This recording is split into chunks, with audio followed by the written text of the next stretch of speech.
Thank you for taking my place. Thank you for being my saving grace. Lord, you paid the price.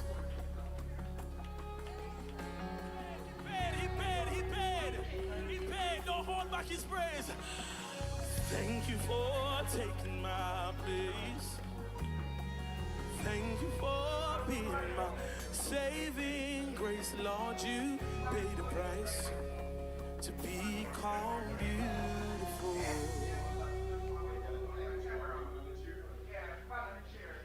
My beloved is the most beautiful thousands.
I would not be here.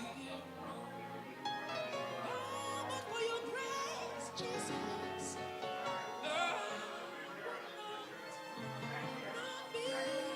When the doctors gave up on me, confined to the assistance of a wheelchair, 5.5 years, could no longer count from 1 to 10. Wheelchair pampers feeding Tuesday. I died so many times, but he touched me, he's got me, and we're alive. I'm alive. I'm still here.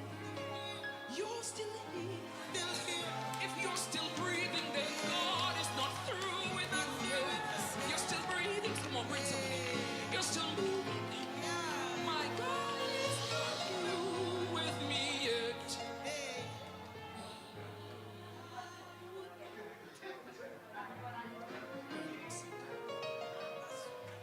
We exalt you for who you are.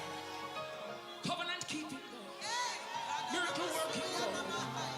La corda men yende la corda manale yende le corda shemen yendele shuka burnele marandele la mano kurandele ndurambele bashwe kasata shone li remendele curse be broken right now. Run the ball for yourselves, lose yourselves. I'm free, I'm free, I'm free, I'm free, I'm free, I'm free, and you will live and you will move and we have still here. I would not be.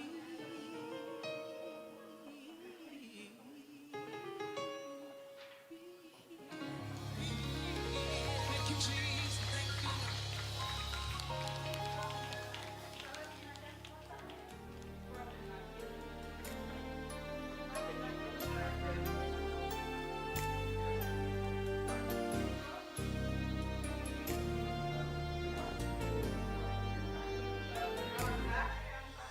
Nzize mukubera uko Yesu Nzize gasirina na chenina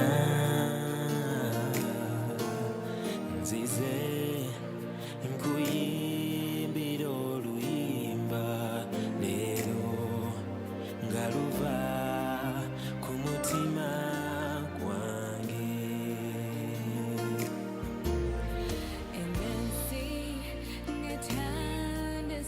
kuchuka simanyi ani kwemesiga temba nzize kugambe lero yegwe omukwano jendi gwe afano zukira kwamanyine bwensula webale Yesu webale kankuyimbire olw'omusaayi webale ow'omukwano Yesu kanfube zekole byoyagala byonna kubamanyi nti ekisa kyo kimala yadde nga n'obuse yadde nga mbenyese oli okunsitula gwe yafaanuzukira gwamanyi gwene bwensula webale Yesu webale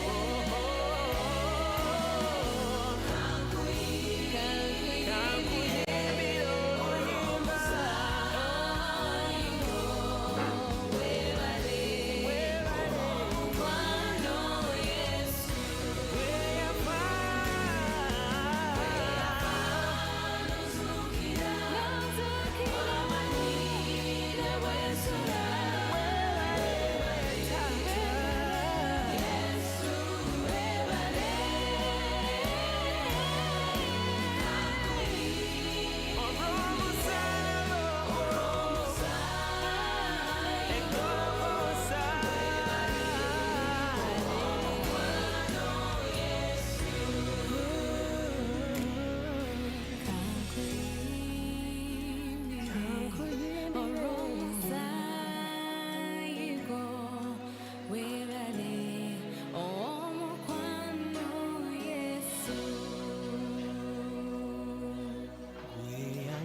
Alpha webale Yesu webale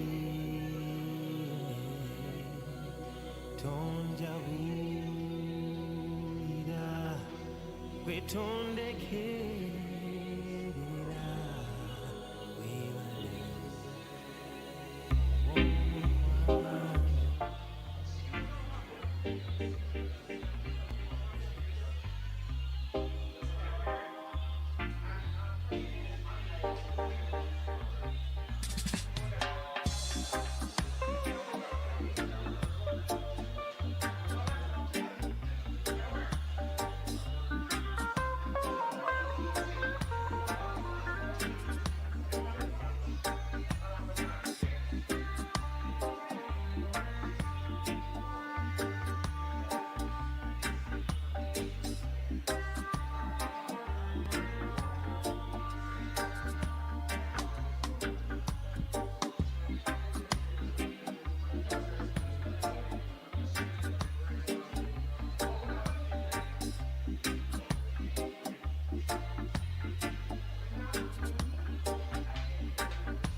Everyone all right?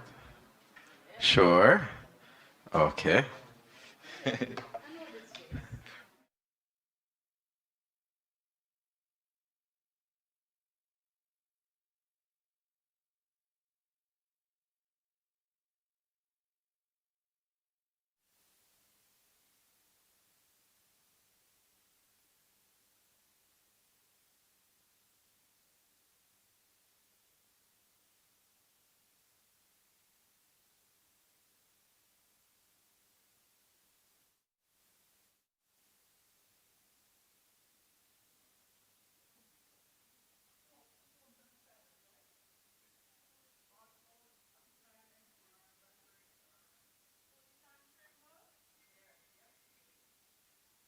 Is free, how happy you'll be when heaven you will see. I'm so glad that I know sweet peace and pardon. Wheresoever I go, I'm glad to say my soul will fly over Chile, Jordan, over Jordan. On wings of love, I'll fly away.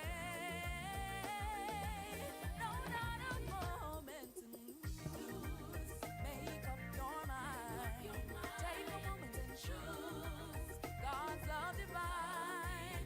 From the moment you're saved, how happy you'll be. Take a moment and live eternally. For heaven is free. How happy you'll be when heaven you see. It's a privilege here to help another, just to tell of His love. In all I say, my soul will fly over Chile, Jordan, over Jordan. On wings of love, I'll fly away. Not a moment to lose. Make up your mind. Take a moment and choose God's love divine.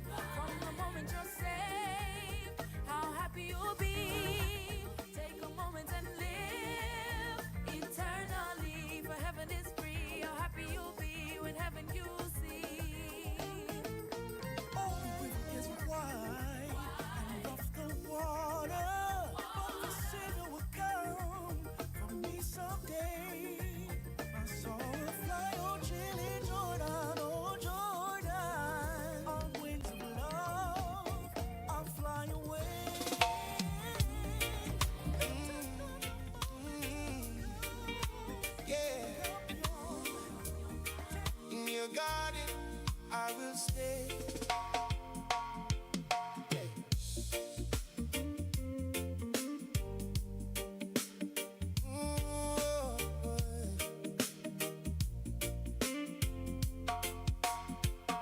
morning light on the hillside, soft and slow. Little buds waking up in golden glow. Dew on the leaves like mercy on my face. I feel your love in this garden of grace. Birds start singing and the sky turns blue. Every color feels like a gift from you. Lord, you whisper in the quiet place. Come and rest in my garden of grace. In the garden of grace, my heart finds peace. Where your mercy flows and my worries cease. Jah, you water every dry place in me. Now my soul grows wild and free. In the garden of grace, I stand amazed. All creation singing songs of praise. Jesus, you make all things new today. In your garden I will stay. Warm spring breeze through the bending trees carries hope like a gentle melody. Broken ground turning green again. God, your love runs deeper than sin. Wildflowers dancing along the way. Little miracles every day. You lift my eyes when I lose my pace and lead me back to your garden of grace. In the garden of grace, my heart finds peace. Where your mercy flows and my worries cease. Jah, you water every dry place in me. Now my soul grows wild and free. In the garden of grace, I stand amazed. All creation singing songs of praise. Jesus, you make all things new today. In your garden I will stay. Oh.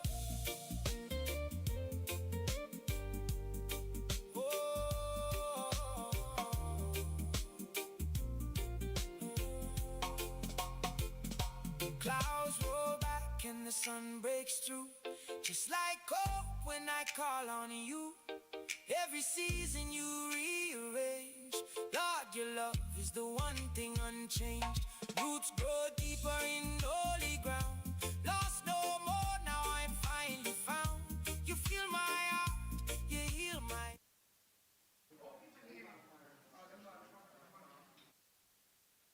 My heart finds peace. Where your mercy flows and my worries cease.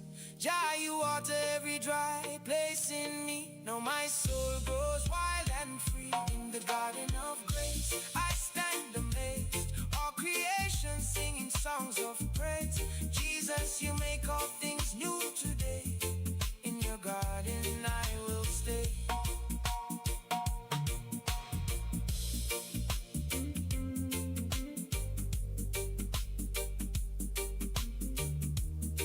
Oh, oh.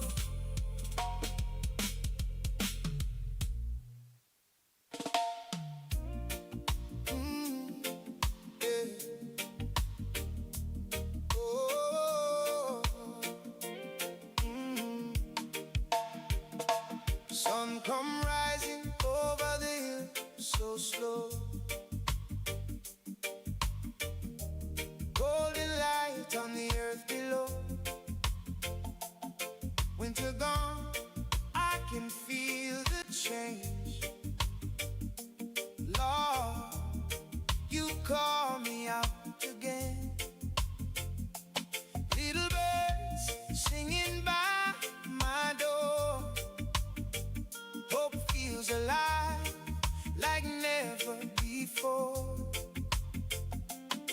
Every breath feels fresh and new. Springtime, mercy coming through. Springtime, hallelujah, I sing to you. God of the sunrise, making all things new.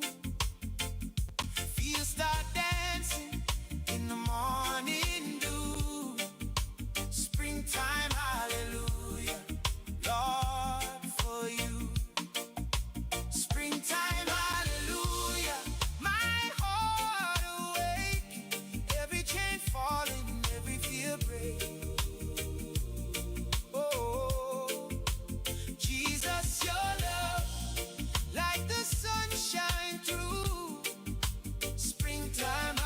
Oh yeah. Is it on? Sing to you. Green leaves growing on the broken tree. Soft warm wind in the melodies. All the earth feel the rhythm now. Jah, I lift my thankful sound. Flowers open just like my heart. Your grace giving me a brand new start. Every road shining bright and true. I see your goodness coming through. Springtime, hallelujah. I sing to you.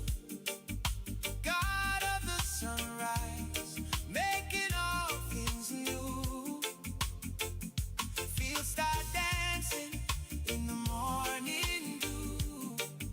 Springtime, hallelujah, Lord, for you. Springtime, hallelujah, my heart awake. Every chain falling, every fear break. Oh, Jesus, your love, like the sunshine through. Springtime, hallelujah, I sing to you. Clouds roll back, now the sky so wide. Peace like a river flowing inside. Every step on this living ground, Lord, your blessings all around. You they calling, I hear your voice. In your love, my soul rejoice. Life returning in every view. All creation praising you. Springtime, hallelujah. I sing to you. I sing to you, God of the sunrise.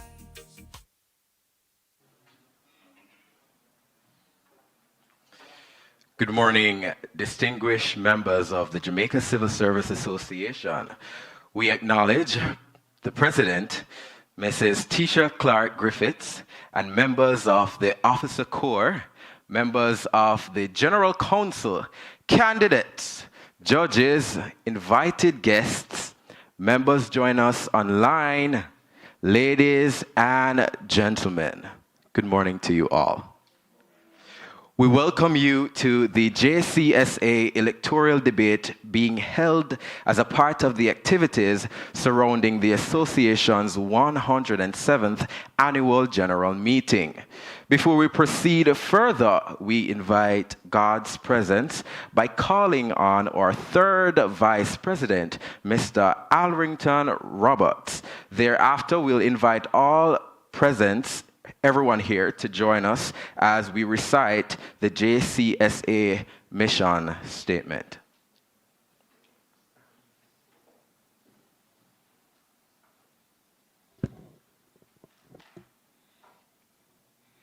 O righteous and heavenly Father, thank you for bringing us here today to this very, very important electoral debate. Guide and protect the foot of persons who are on their way to debate. Thank you, Lord, for our President, the Officer Corps, the General Secretary and the staff, and every single member of the Jamaica Civil Service Association. Help us to have a good debate and help the better man or woman to win. God, thank you for everything that you have done and everything that you have done. Thank you for blessing every single member of the Jamaica Civil Service Association. Amen. Thank you, Mr. Roberts. Can everyone please stand with me as we recite the JCSA mission statement? Civil Service Association seeks to uphold the highest qualities of professional service to the nation through the guarantee of a highly trained workforce of competent and committed persons whose legitimate interests are safeguarded and affirmed through the membership in the organization. Thank you, ladies and gentlemen.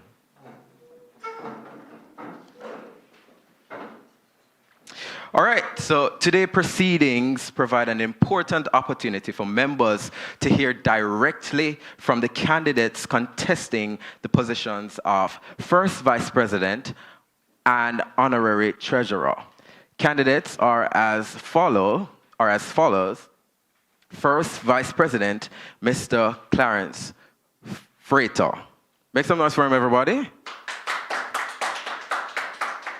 All right, going up against him, we have Miss Peter Gay Hodges. And the candidates for Honorary Treasurer are Mrs. Melanie Mullings Arnold. Sorry for butchering your name. Give me the correct pronunciation. Melanie. All right, Mrs. Melanie Mullings Arnold. Got it? Wonderful. And going up against her, we have Miss Rhonda Price. This forum is intended to facilitate healthy democratic engagement, transparency, accountability, and meaningful dialogue regarding the future direction of the Jamaica Civil Service Association. So at this time, we have our partners, Jamaica Association Debating and Empowerment, and Ms. Sanique Martin, Youth Development Projects Manager, will be the judge for this morning's proceedings. So I'll just ask Ms. Sanique to just go over the principles that will govern this debate real quickly. Essentially, this debate is by respectability. We do ask that each candidate please be aware of the time signals which will be provided by this bell. Everybody heard it loud and clear, right? So I will be giving time signals, and through each part, I'll appropriately lead you on what is to be expected. But just a brief overview, it begins with our opening remarks, which is allocated to 6 minutes per speaker. Then we have a round of cross-examination, which alternates between candidates. And then finally, we invite the audience to ask their questions to the respective candidates. And yes, the opponents will be able to respond. And then finally, we have 5 minutes of wrapping speeches. Please, we are ready. Thank you. We want to go over the rules also of engagement. So before we proceed, kindly allow me to outline the rules governing today's debate. All candidates will be provided with the equal opportunity and equal speaking time. Candidates are expected to maintain professionalism, respect, and decorum throughout the proceedings.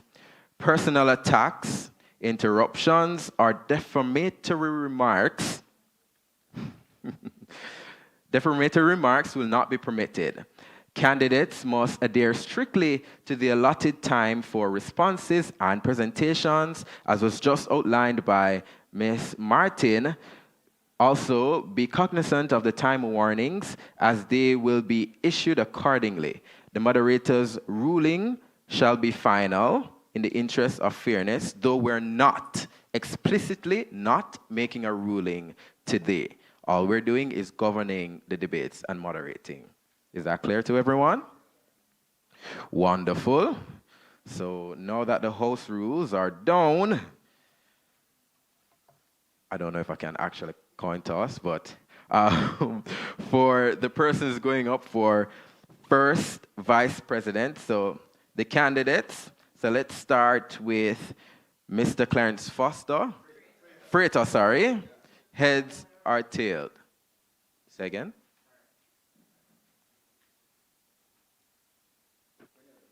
Okay, heads or tail?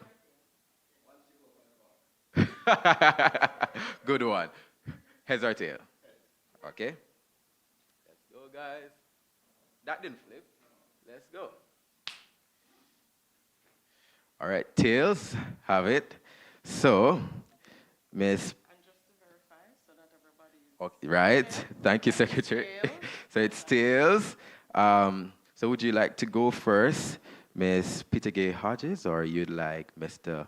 Clarence Freighter to go first? He may go first. All right, thank you very much. But before we get into that, I want to invite the General Secretary, Mrs. Tiffany Powell Williams, to come to the lectern and present. Thank you.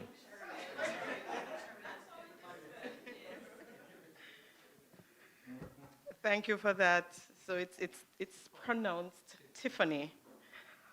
Good morning, Mr. Moderator. Good morning to our members, but let me appropriately greet our President, Mrs. Tisha Clark Griffiths, to the Officer Corps, members of the General Council, staff, invited guests, members joining us online, ladies and gentlemen, a pleasant good morning to you all.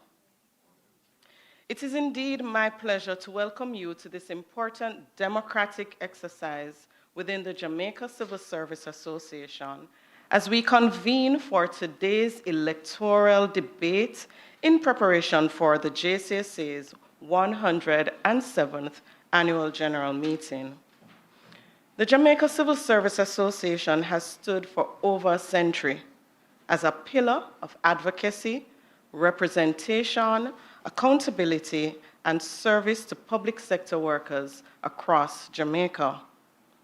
Our longevity as an organization has not been accidental. It has been sustained by leadership, participation, principled representation, and the willingness of members to actively engage in shaping the future of this noble organization. Today's debate, therefore, represents more than a presentation of manifestos or wishes or responses to questions. It is an opportunity for members to assess vision, leadership capacity, strategic thinking, and the readiness of those seeking to serve in key offices within this great association. The positions of First Vice President and Honorary Treasurer are significant leadership roles, which requires not only commitment and competence, but also integrity, accountability, sound judgment, and a deep appreciation for the responsibility of service to the members. As General Secretary, I wish to encourage all candidates to engage respectfully, professionally, and meaningfully throughout today's proceedings. Equally, I encourage members to listen carefully, reflect objectively, and participate responsibly in the democratic process of the JCSA. To the candidates, I extend best wishes to you all as you present your vision to the membership. May today's engagement be informative, enlightening, and reflective of the democratic process, values upon which the association continues to stand. Thank you, and may the proceedings be fruitful. Best wishes.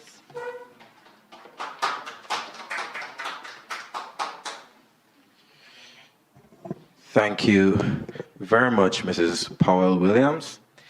At this time, I know you guys can't wait to start, but we'll just be taking a small break, right, to get some refreshments, and then we will be back promptly to start the debates, beginning with the vice presidents.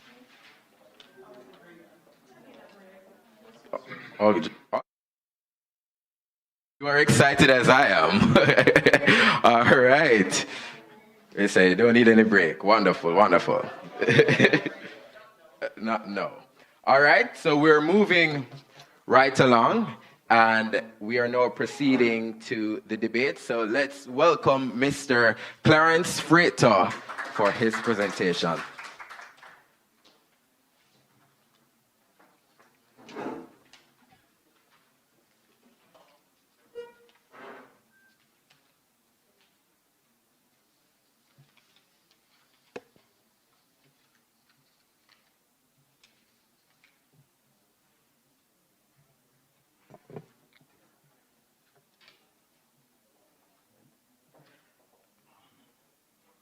Mr. Moderator, President Tisha Clark Griffiths, Honorable Judge, distinguished officers and delegates, members and prospective members of the JCSA, joining us here and online. My worthy opponents, ladies and gentlemen, pleasant morning. I stand here before you not just as a candidate, but as your sitting first vice president, a servant leader who has stood in the gap, who has taken responsibility, and who have delivered results. Over the last 2 years, under the leadership of President Clark Griffiths, I've had the privilege of serving as her first deputy. And whenever she was unavailable, I assumed the role as acting president. In those moments, I led with professionalism, sound judgment, calm temperament, and people-centered leadership. Not for applause, not for recognition, but because representation demands responsibility. And despite the turbulent waters, economic pressures, restructuring challenges, and intense negotiation, we did not retreat. We produced results. But let us speak about substance. On wage negotiations, President Clark Griffiths and I represent the JCSA and the JCTU negotiation team. Recall, when 3 increments were taken away from public sector workers under the wage restructuring, we fought, we pressed, we persisted, and we secured the return of those 3 increments.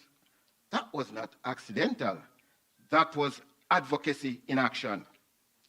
On tailoring allowance for attendants and drivers who had not received an increase in over 10 years, I personally confronted the Ministry of Finance representative. I told them it was unconscionable for this group to be left behind while others benefited. 3 days later, the circular was released, granting an almost 100% increase. This is not rhetoric. This is representation. Housing has always been a pillar of stability for our members. As Director Secretary for the JCS Housing Company, assigned under the leadership of President Clark Griffiths, I helped oversee the completion and allocation of 44 housing units at Union Acres, Irwin, St. James.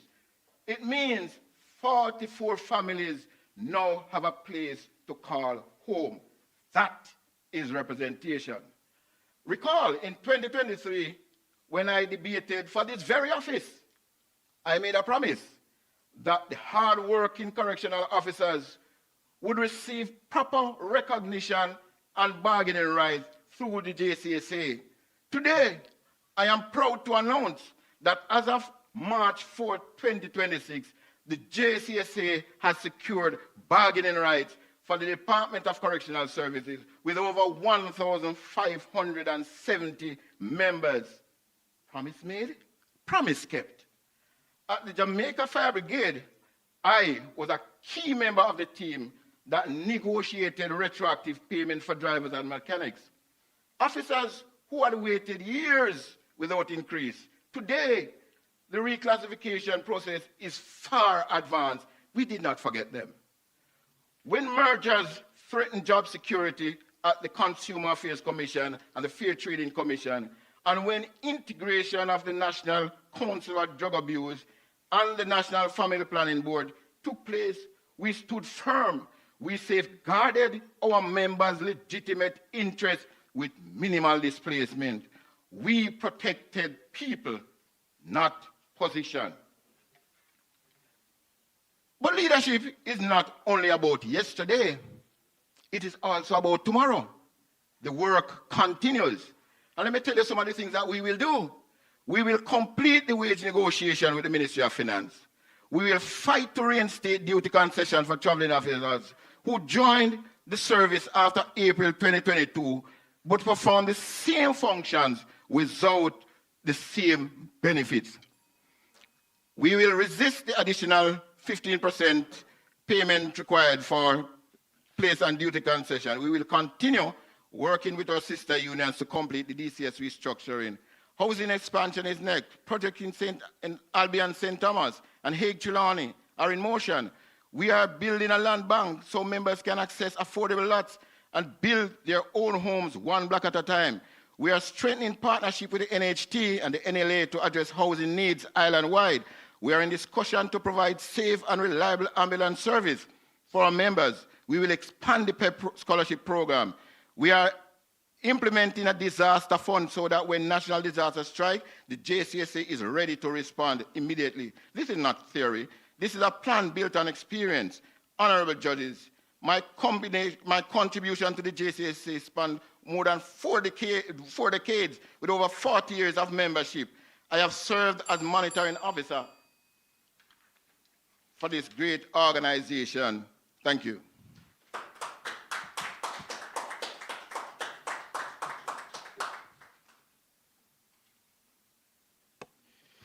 Thank you very much, Mr. Clarence Freighter. At this time, I welcome to the lectern Miss Peter Gay Hodges. Make her welcome.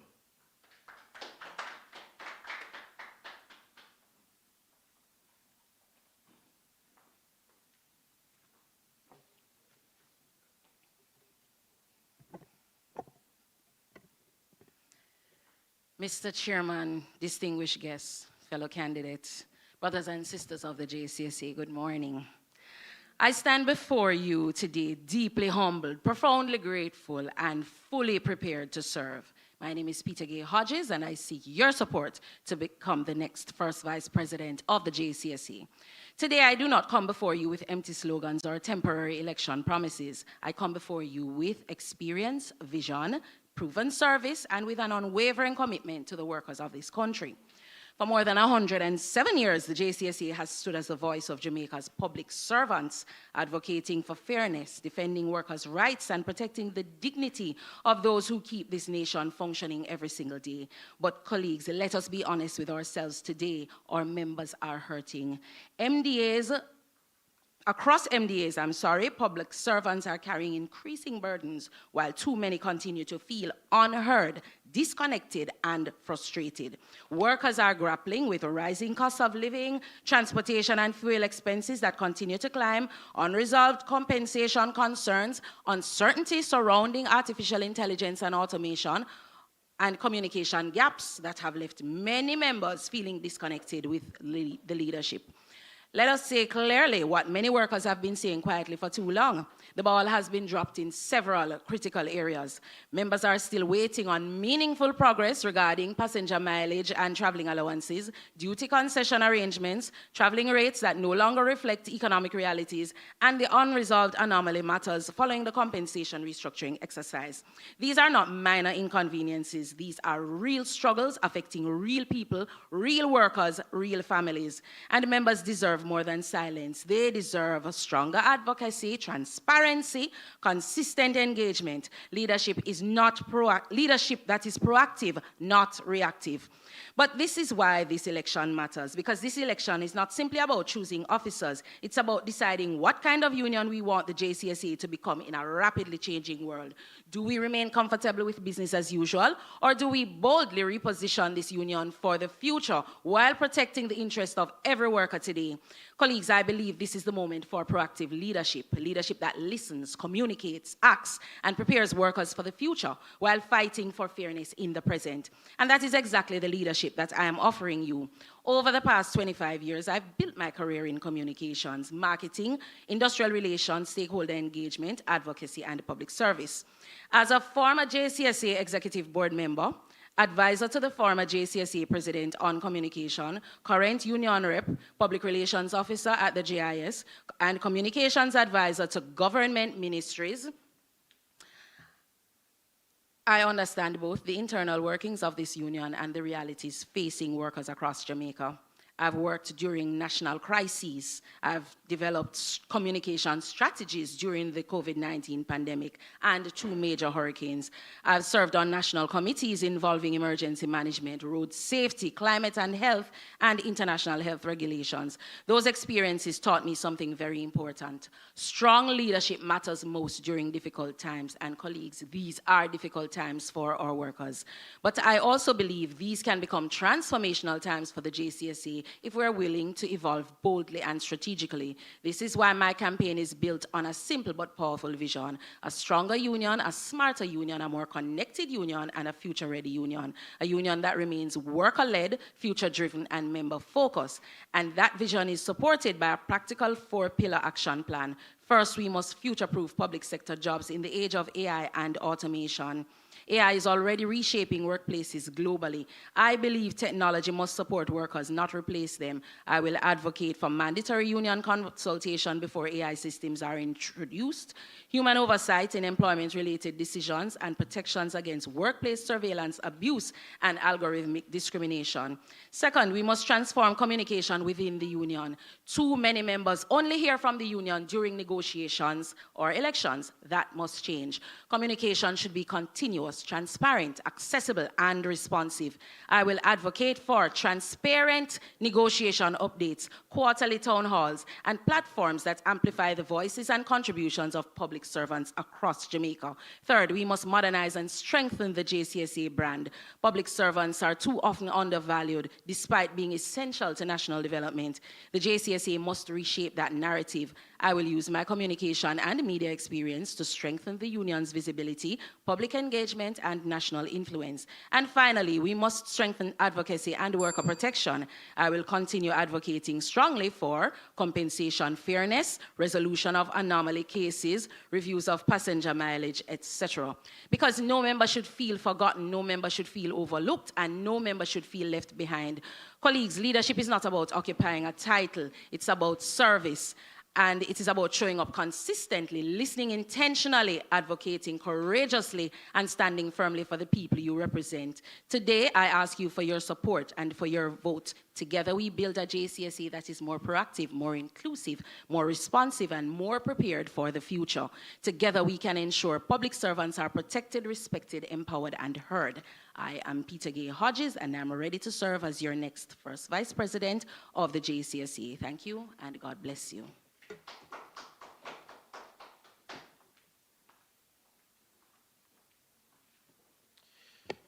Thank you, Ms. Hodges.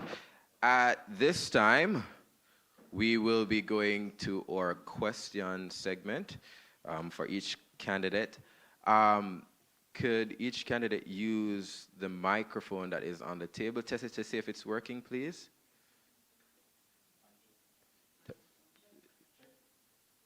Check. Can you hear me? Can you hear me? It's on now, Ms. Hodges. Can you check? Microphone check. Yes, I'm hearing you now. Mic check. Yes, that's wonderful. All right, so I'll now turn over to Ms. Martin to give the instructions. Okay, so welcome everyone. This is a cross-examination period between each candidate. This section we'll see, starting with Mr. Fraser asking the first question. Mr. Fraser asking the first questions, which will last 20 seconds. Ms. Hodges will then have an opportunity to answer the question, and that answer will last up to 1 minute. These questions will alternate, so after Mr. Fraser asks his first question and Ms. Hodges responds, she has the opportunity to ask her first 20-second question. Each of these times will be marked with 20-second bell being 2, so you'll hear 2 rings, and then when the response period, 45 seconds in, you will hear the first bell, and your second 2 bells will be at the end of your minute. Mr. Frater, we now open the floor to you. Thank you so much. The government has announced that officers accessing the motor vehicle concession will now have to pay a 15% GCT on the concession, thus creating additional costs for workers. You are at the negotiating table with the Minister of Finance. How would you rebut the position of the government? Interesting, you should ask that question, Brother Frater, considering that I've been trying to get that answer from you over the past maybe 2 or 3 weeks. At any rate, I think it is understood that the motor vehicle concession is a negotiated benefit. This was a benefit that was negotiated between the union and the government many years ago. And when there was an attempt to remove it some years ago, the government was reminded that this is a negotiated benefit. Therefore, it is important that the government understand that if you are going to make any adjustment or amendment to the compensation, to the duty concession, you would have to have an alternative compensation mechanism in place for the workers of Jamaica. Yes, you can go ahead and ask your first question to Mr. Frater.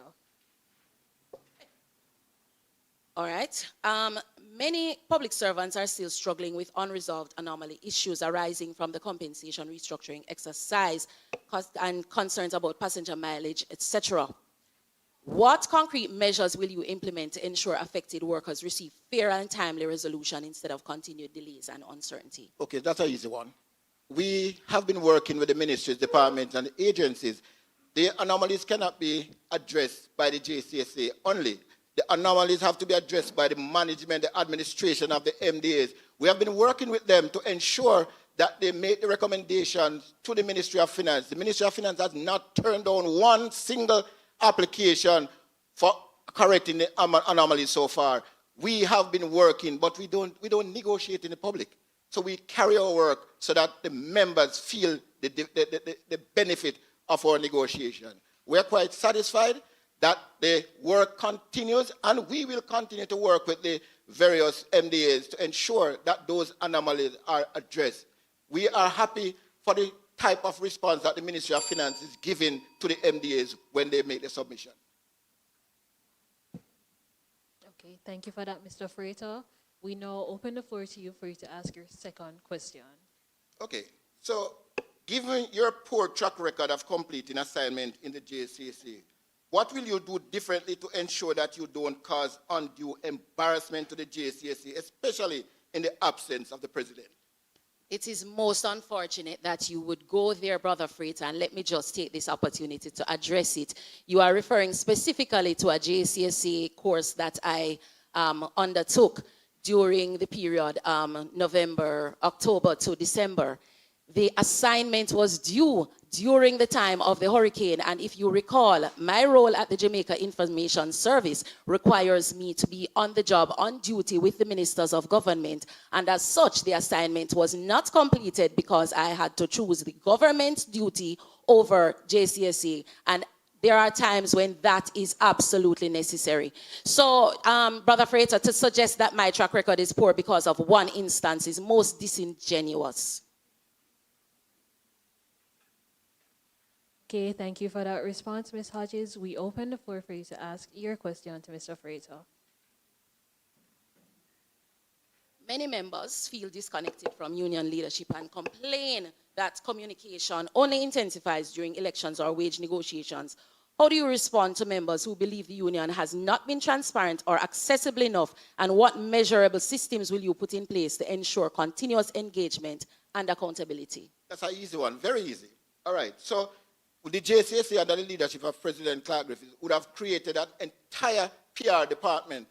We have also engaged Radio Jamaica. We have our Sweet the Fruit program that comes on every Monday morning at 10:15, where we communicate not just to our members, but to the wider public service.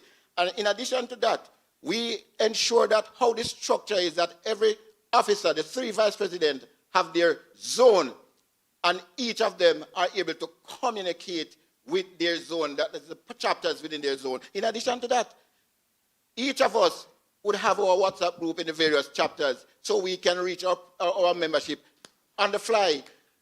Gone are the days when members could not reach the officers. They have me on speed dial every time. Okay, thank you for that, Mr. Fraser. And now we offer you the chance to ask your final question to Ms. Hodges. I'm going to ask a very easy question.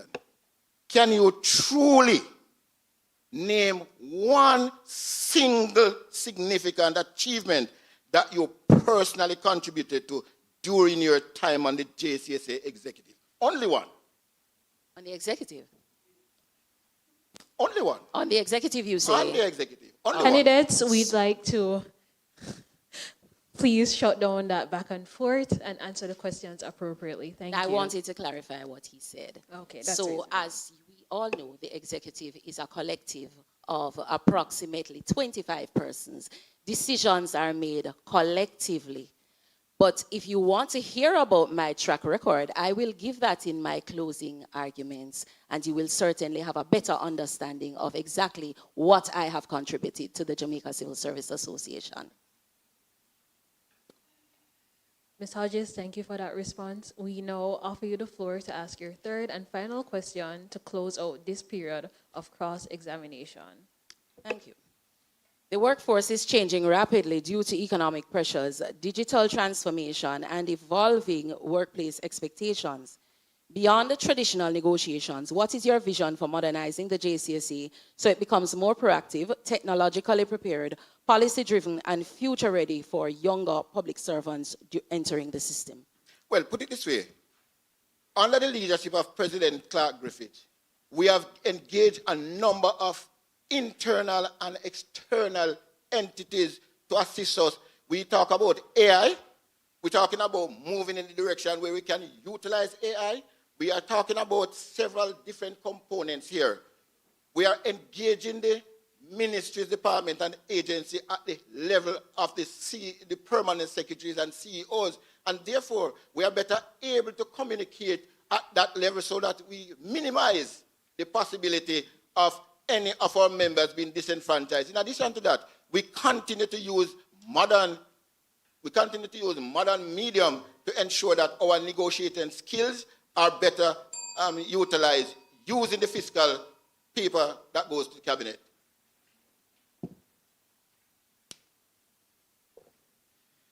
Thank you very much for your clarity and understanding, both candidates. We now move on to the section where the audience gets to ask the candidates questions. I will allow Ms. Martin to go over the rules for this period. And if you have any questions in the audience, you may come to the lectern to ask them, and the respective candidates will respond. Thank you. Okay. Similarly to the period that was just observed, you as a member of the audience, you will have 20 seconds to ask your question. The end of that 20 seconds will be represented by 2 bells. Sorry. Okay. The specific response by the candidate is limited to 1 minute to reply, and the opponent also have 15 seconds to give a rebuttal. Importantly, we ask that you keep these questions respectful and as objective as possible. Thank you. We first open the floor to ask the first question to Mr. Fraser, and then we will, sorry, wow, Freighter. Freighter, all right. We open the floor to the first question to be asked to Mr. Freighter, and then the second question will be posed to Ms. Hodges. Thank you.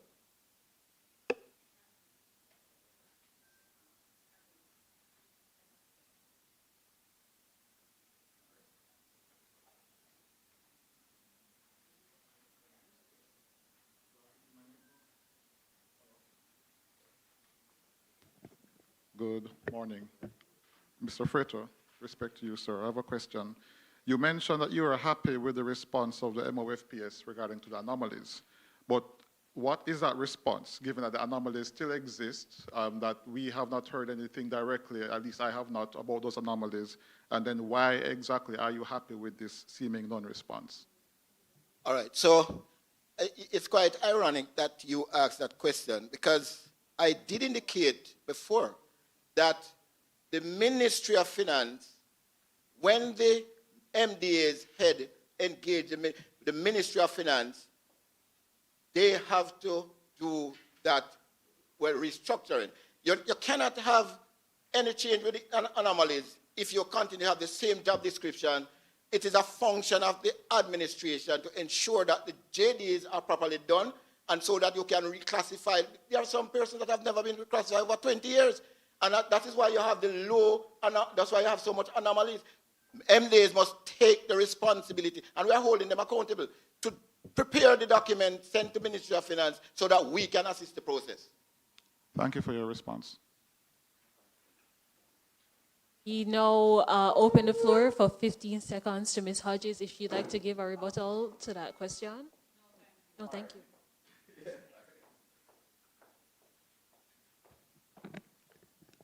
Thank you very much, colleagues. Good morning. My question is to Sister Peter Gay Hodges, who is vying for the position of First Vice President and First Deputy to the President of the Civil Service Association.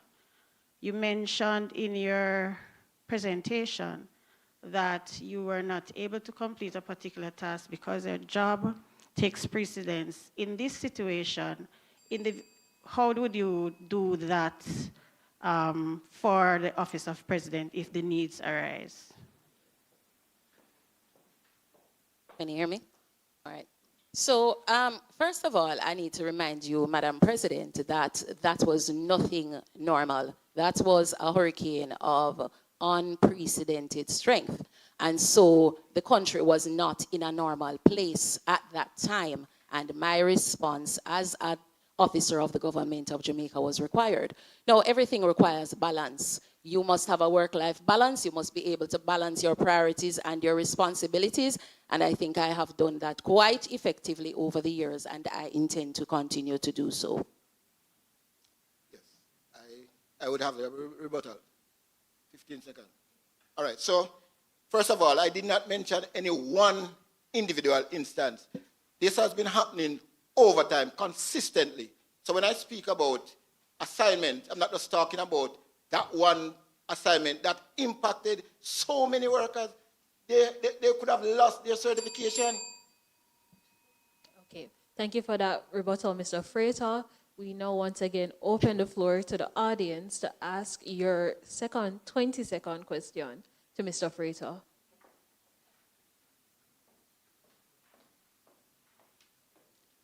Brother Freighter, as my first deputy, can you share some of the priorities of the Civil Service Association, the plans and programs and initiatives that we will be undertaking for the 2026-27 financial year? Oh, yes. When I spoke earlier, I spoke to what we intend to do. We intend to expand the housing program. We have Albion, we are in St. Thomas, and Hague in Trelawney. We plan to build a land bank so that members can access affordable lots to build their houses. We are strengthening the partnership between NHT and the NLA to address housing need. We are in discussion to provide reliable ambulance service to our members.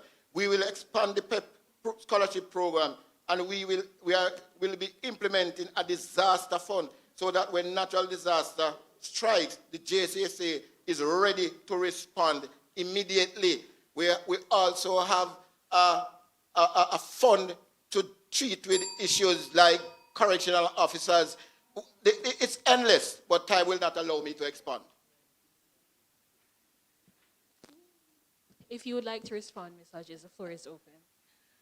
I find it very interesting that this forum is being used by the First Vice President to talk about the plans of the JCSA that would have been made as a collective by the executive leadership of the Jamaica Civil Service Association. As a matter of fact, Brother Freighter, I'm very happy to hear about it now because I wasn't hearing about it before. Okay, thank you for that rebuttal, Ms. Hodges. We open the floor to our chat online to ask a question of you. Thank you very much, Sunique. All right, so persons joining us online, please send your questions for either candidate. I will read them aloud for you.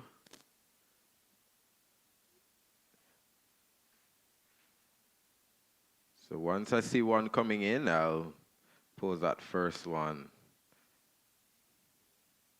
At this time, we also have somebody from the membership in person who would like to pose a question to Ms. Hodges. We then reserve the third period for our questions online. Okay, thank you.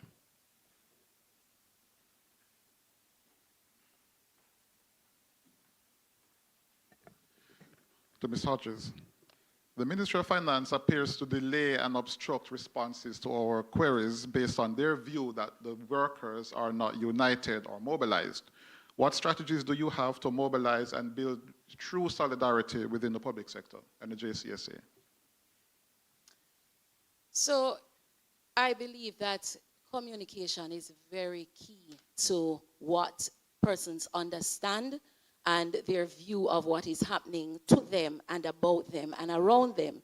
Therefore, persons tend to coalesce around things that they feel strongly about, but things that they can come together on.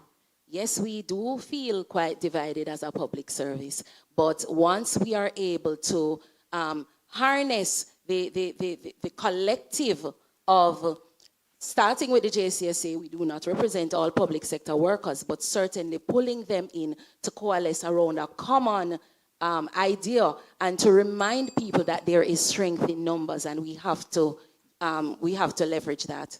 Thank you for your response. Mr. Furta, would you like your 15 seconds? Oh, sure.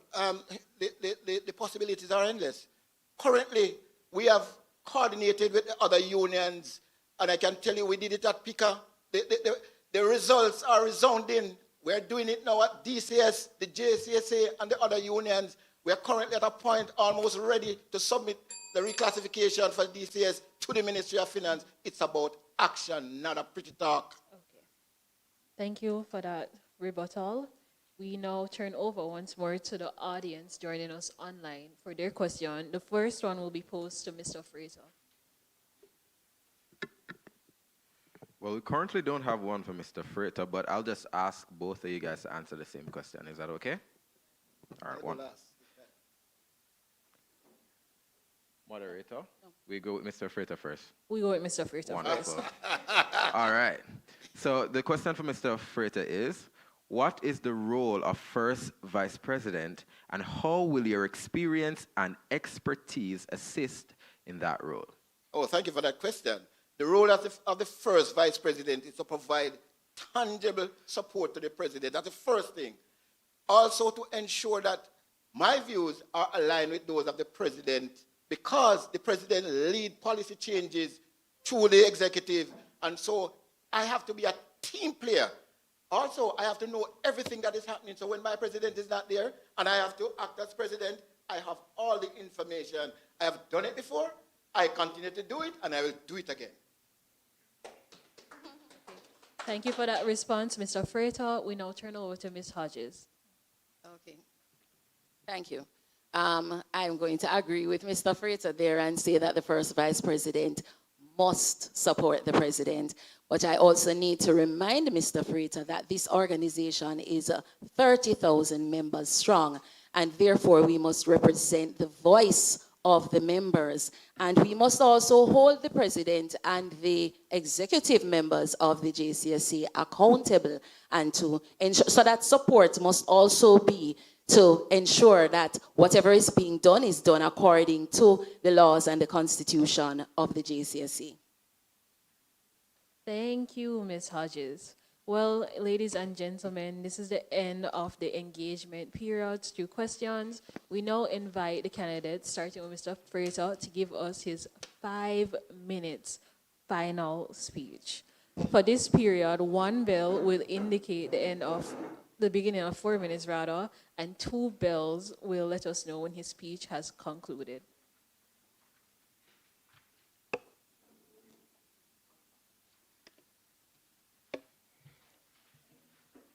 Honorable Judge, my worthy opponent, members and prospective members of the JCSA, as we come to the close of this debate, I return to one simple, important question.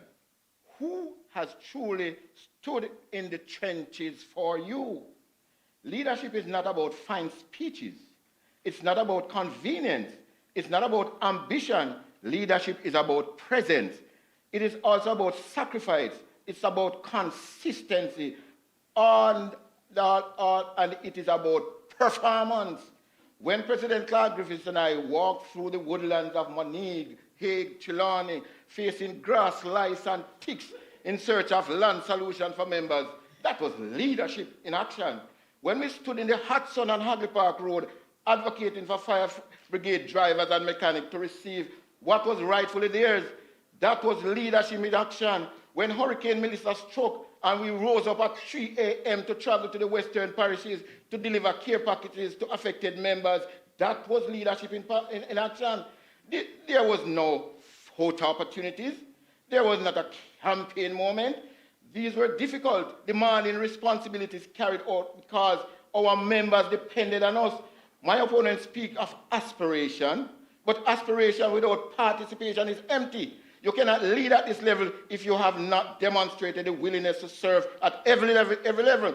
If one cannot mobilize even 15 members to form a quorum at your own workplace, how will that person mobilize 30,000 members across Jamaica? If one cannot consistently attend and complete tasks, how can that person shoulder the weight of being first deputy to the president at this crucial time? Members, we are in a crucial phase of salary negotiation. Decisions being made now will impact your income, your families, and your future. This is not the time for experimentation. This is not the time for uncertainty. This is the time for experience, stability, and proven advocacy. My record speaks clearly. Over the years, I've been honored with the President's Award, Departmental Representative of the Year, recognition for 20, 25, and 30 years of dedicated and outstanding service to this great association. In 2024, I was awarded the Badge of Honors for meritorious service for my invaluable contribution to the public service and the trade union movement. These recognitions are not given for speeches. They are earned through decades of commitment, discipline, and result. Members of the JCSA, the Office of First Vice President, demand someone who understands the machinery of this organization, who can stand shoulder to shoulder with the president, who can negotiate firmly, organize effectively, and represent you fearlessly. I have been tried, I've been tested, and I've been proven. The choice before you is not about personality, it's about performance. It's about who has consistently shown up, stepped up, and delivered. On May 15th, in the rural areas, and on May 29 in the urban areas, you will decide the direction of the association. I humbly ask that you choose steady hands, choose experience, choose dedication, choose leadership that have already demonstrated its value. Choose Clarence Frater, first Vice President. Thank you, and may the JCSA continue to grow stronger together. Thank you, Mr. Frater, for your final speech. We now once again open the floor to Ms. Hodges to come and deliver her closing remarks to conclude the debates.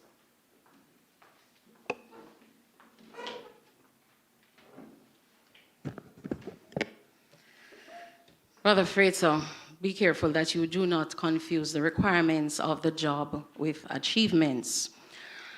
And for all of your 40 years, I hear you asking for more time to complete a 2-year term. Might I remind you, the term is 2 years. And if your KPIs are intact and you know what you're doing, then you would complete what you have to do within that term and wouldn't have to be asking for more time. I also hear you laying down confederation agreements as your achievements. I'd really love to hear how it is that they're your achievements solely. And, you know, I will say congratulations on what has been achieved. But as I said, there are some things that are just expected of someone who is in that position.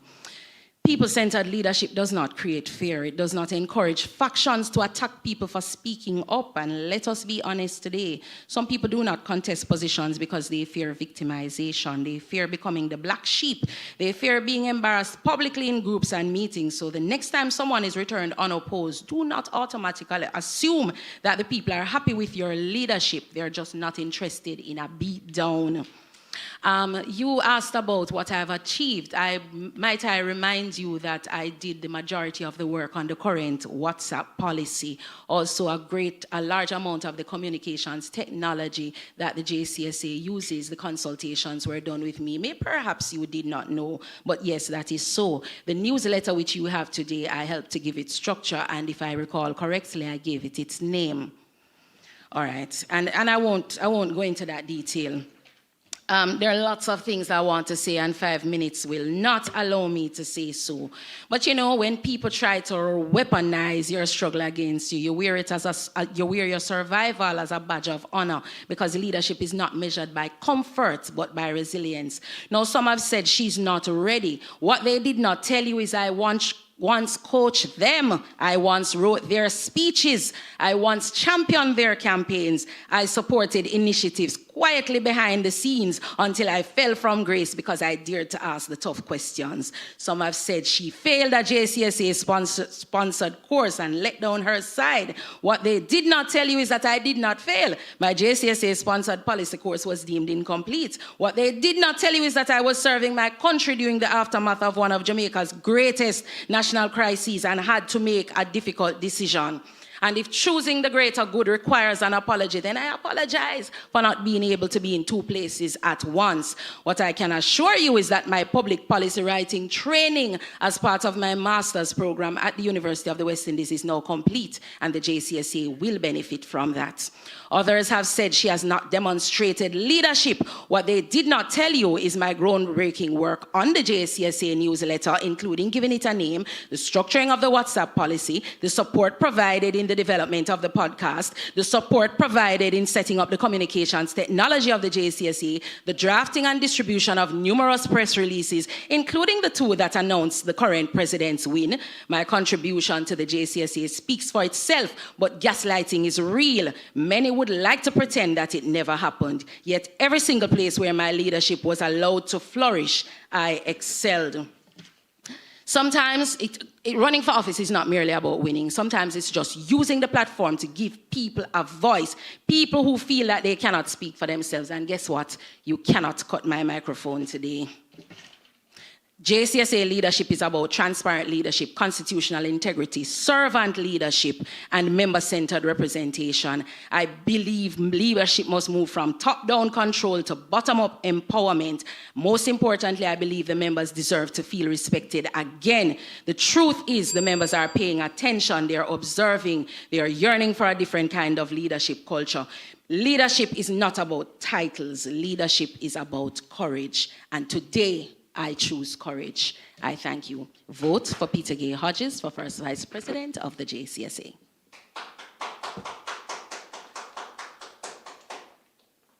Thank you for your final speech, Ms. Hodges. Ladies and gentlemen, online and here with us, you have a decision to make, and I bid you the best while making those decisions. All right, ladies and gentlemen, clap the candidates for me, please. Send some hearts in the comments. Do what you must. All right, so we're moving nicely down the agenda. And we're just going to go for a short 5-minute break. And we'll come back for the honorary treasurer debate.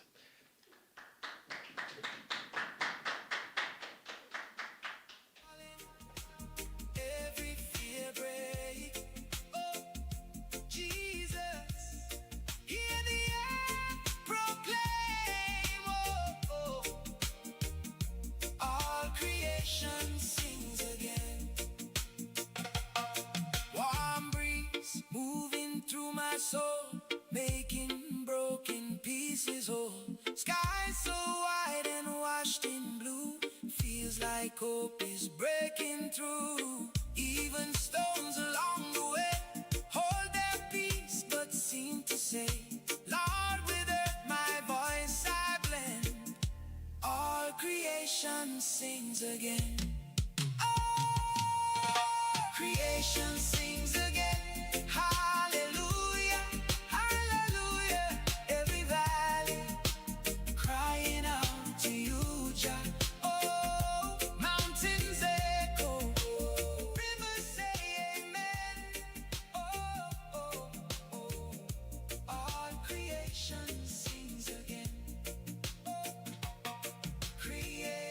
Sings again, hearts awake, every chain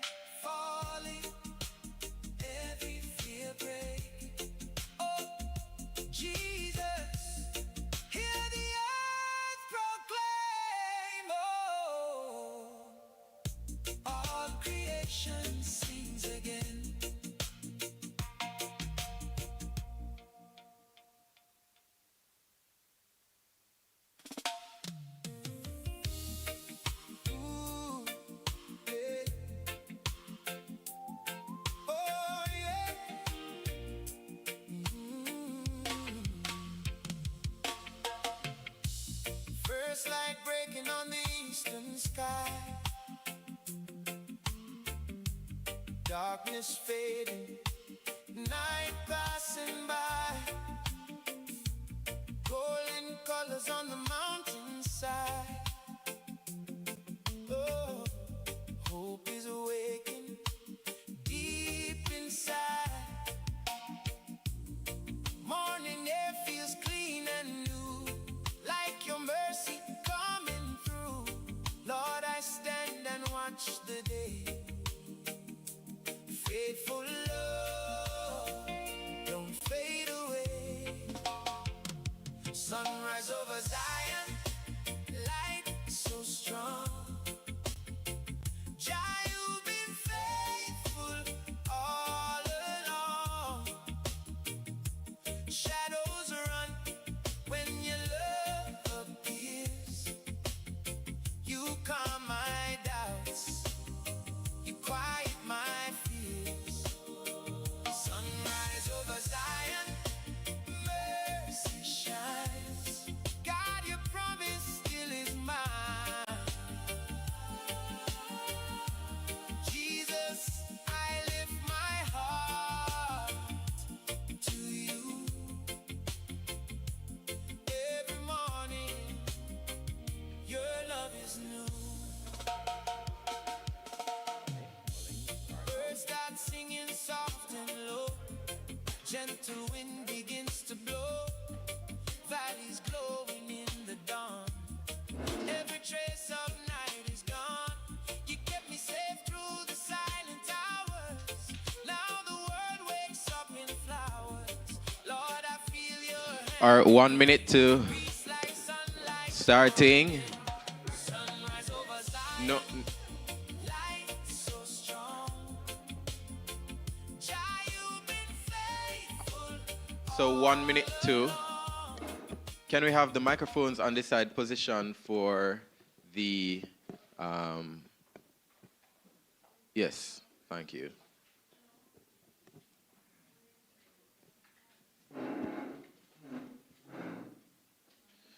We're missing one candidate. Your promise still is mine. Jesus, I lift my heart to you. Every morning, your love is new. Clouds turn gold across the blue. All my hope returns in you. Every step on morning Ready? ground feels like grace Yes, is all yes, we are. Hold on. yesterday. Are we ready? Left behind. New beginnings here I Okay. find. Lord, my soul will testify. Yes, I do. Faithfulness like the sunrise. Listen. Sunrise over Zion. Light so strong. Jah, you've been faithful all along. Shadows run when your love appears. Oh, you calm my doubts, you quiet my fears. Sunrise over Zion, mercy shines. God, your promise still is mine. Jesus, I lift my heart to you. Every morning, your love is new.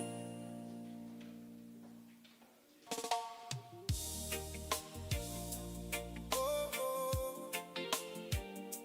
Yeah, yeah, yeah. Yeah.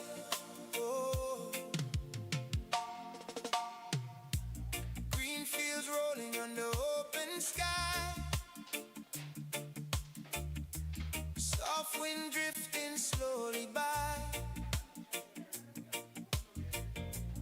Morning sun on blades of gold. Feels like love I cannot hold. Every step on living ground. Quiet grace is all around. Lord, you lead my heart to see your love white as fields of mercy, fields of mercy, far and wide. Shine your love like an endless tide. Every road brings me back to you, fresh like morning dew. Fields of mercy, calm and free. God, you're welcome, even me. Jesus, you never turn away. In your mercy, I will stay.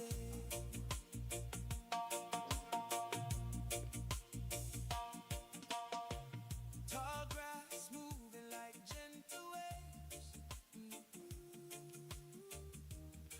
Welcome back, ladies and gentlemen. And if you're just joining us, you are witnessing the JCSA electoral debates being held here at JCSA Park. We witnessed earlier the vice president's candidate, or the candidates vying for the position of first vice president. They had their minutes for their contributions and their remarks.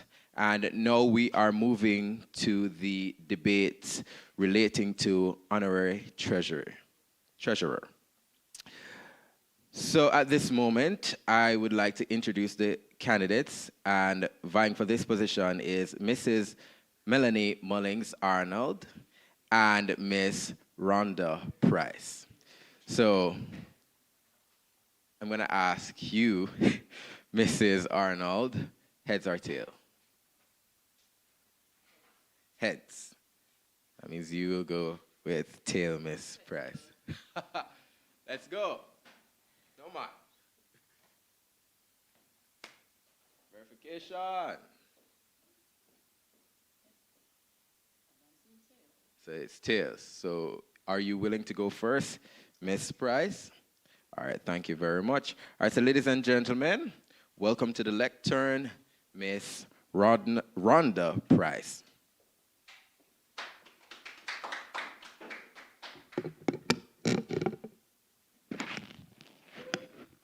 Good morning, ladies and gentlemen. My name is Rhonda Price. Today I'm here to present my candidacy for honorary treasurer. And in having this robust debate with the opponent, I'll only be speaking facts.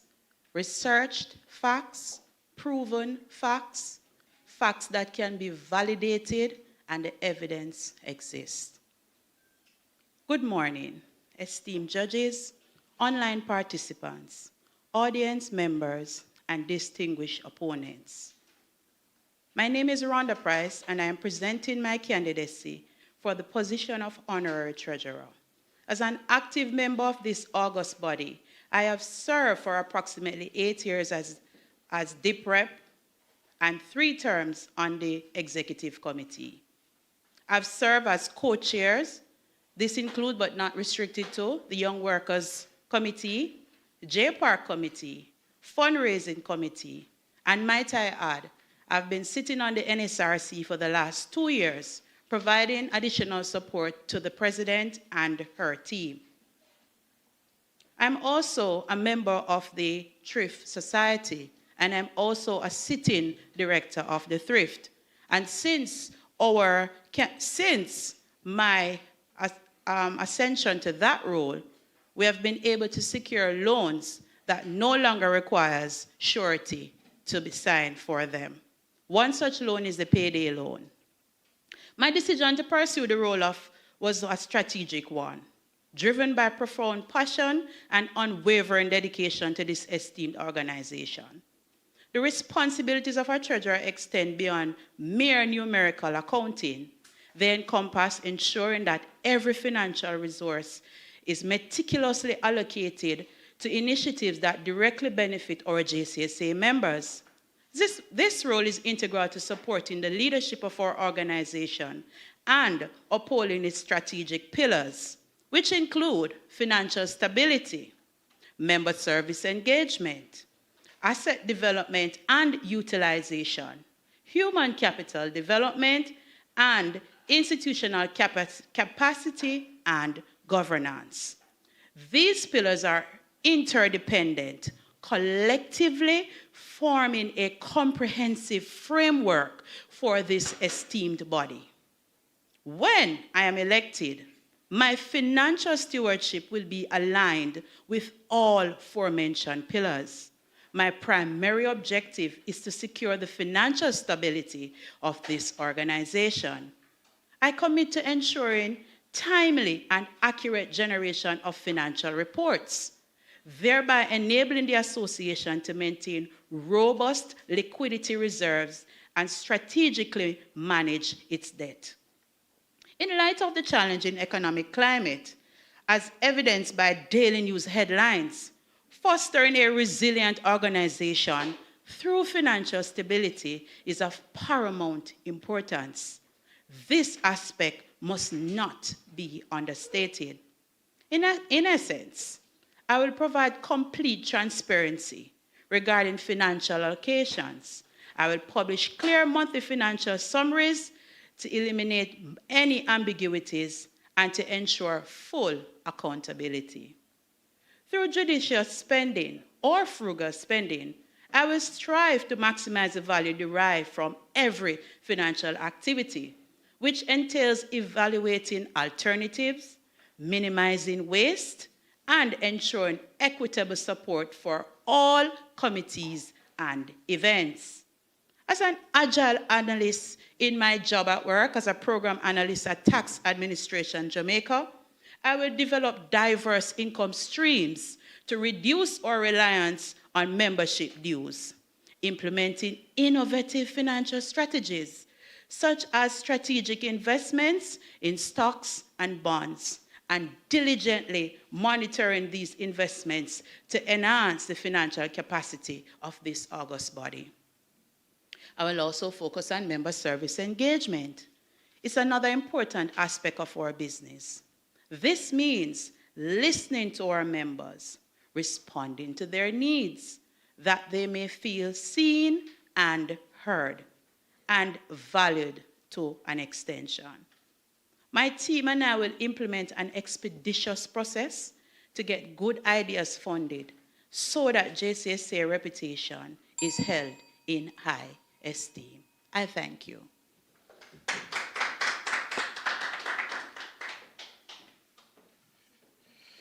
We thank you, Ms. Price. Ladies and gentlemen, please welcome to the lectern Mrs. Melanie Mullings Arnold to give her opening remarks.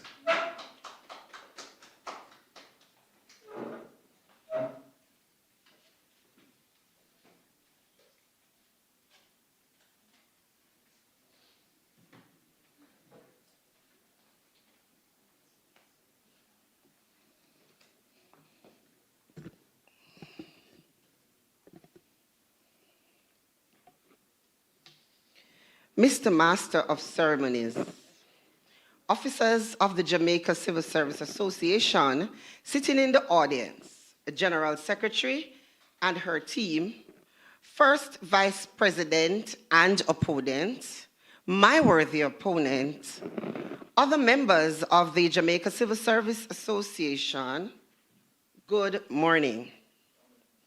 My name is Melanie Mullings Arnold.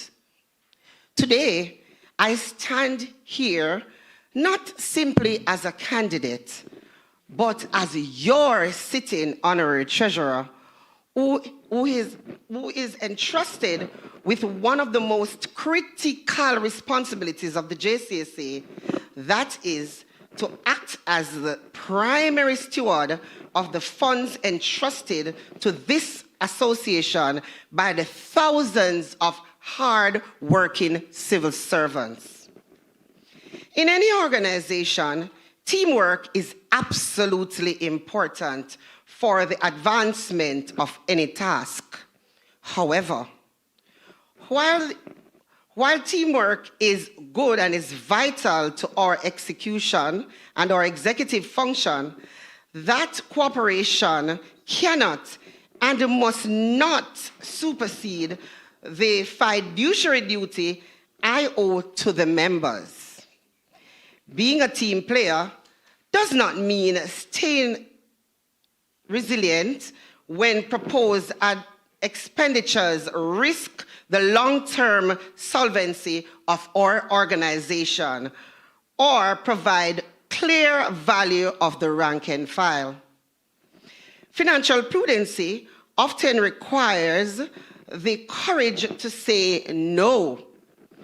My decisions are guided by two non-negotiable standards. One, value of money.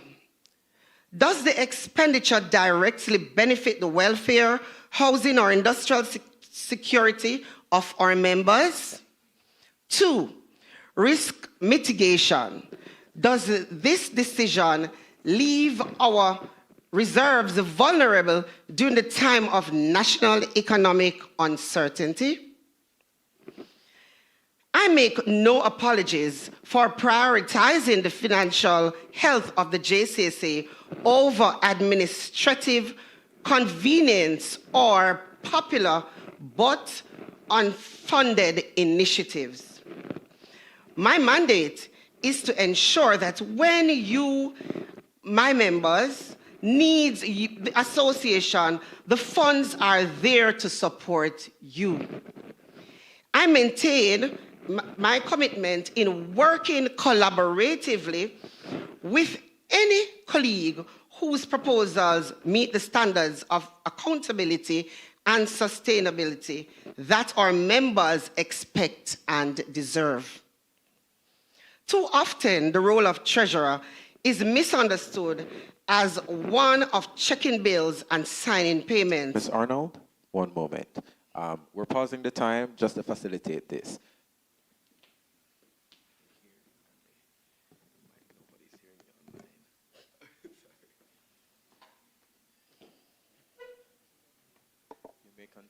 You may continue.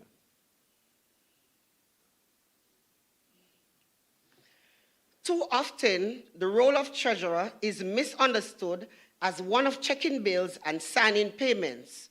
But let me be clear, the office is far more than that. It is about strategic financial oversight. It is about protecting the integrity of your dues. And it is about ensuring that every financial decision and transaction stands up to scrutiny today or tomorrow. Over my tenure, I have focused on strengthening controls, maintaining accountability, and ensuring that the association operates on a sound financial foot. This is of utmost importance to me because when we speak about progress, it must be built on discipline, transparency, and trust. I want to remind us all that financial leadership is not exercised in isolation. It is collective responsibility of the officer corps, the executive committee, the general secretary, and her team on the matter of processes, policies, and governance. It is not enough to just attend meetings or make recommendations. The real work is building and strengthening the systems and protect the members' money. As we work ahead, the question before us is simple. Do you want financial management or do you want financial leadership? I stand ready to continue providing leadership and is experienced, principled, and accountable. We don't need experimentation. We need financial stewardship rooted in experience and integrity. I am Melanie Mullins Arnold, candidate for the position of Honorary Treasurer. Mr. Chair. Keep those applause going. Right. All right. Thank you, Mrs. Arnold. Ladies and gentlemen, I just want to reiterate the rules going into the cross-examination section. And these are as follows. All candidates will be provided with the equal opportunity and the equal speaking time. Candidates are expected to maintain professionalism, respect, and decorum throughout their proceedings. Personal attacks, interruptions, or defamatory remarks will not be permitted. Candidates must adhere strictly to the allotted time for responses and presentations, and time warnings will be issued accordingly. Everybody clear? All right, so with that, I will now turn over to Ms. Martin. Okay, and to go over the time allocations for this period, each question must not exceed 20 seconds, and your opponent will have 1 minute to respond. At the end of your time, you will hear 2 bells, respectively, and for the warning within the response period, it's a 45-second warning, and you will hear 1 bell. We open this round with Ms. Price asking her first question. Thank you. Treasurer, the financial statement that was placed in the annual report last year did not have the president's signature affixed to it.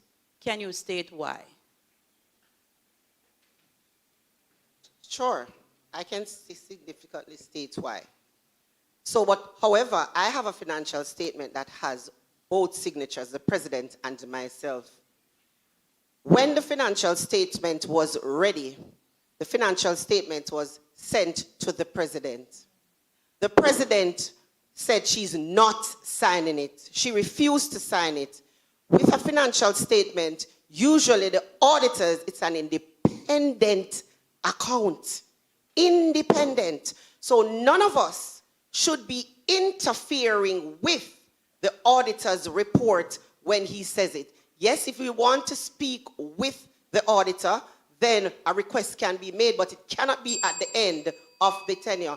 If our president wants things to change in accordance to how things used to be, then she needs to state that this is how I want it, so that we all can be on the same page so we don't have a recurrence.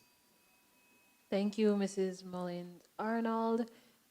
Going forward, I'd also like to request that the questions be stated in question format, not as a statement or a request. And with that, Mrs. Sorry, can you repeat? Okay, yes. So there's a request from the audience to give an example. So for example, if you want to know where something is located, don't phrase the question as tell me or let us know where this thing is, but ask it, where is the thing? Are we clear? Clear, okay. And with that, I'd like to go forward asking Mrs. Mullins-Arnold to bet your first question to Ms. Price.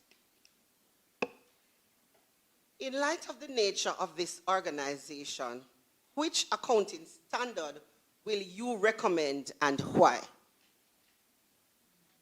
Thank you. We'll work with the accrual basis. And this is important for us because at the end of the day, in terms of how our finances operate, we have no choice but to work with this accounting standard. It's a global standard, and this is the one that is recommended, and it is the safest way in reporting. For that response, and you may go ahead and ask your second question. Thank you.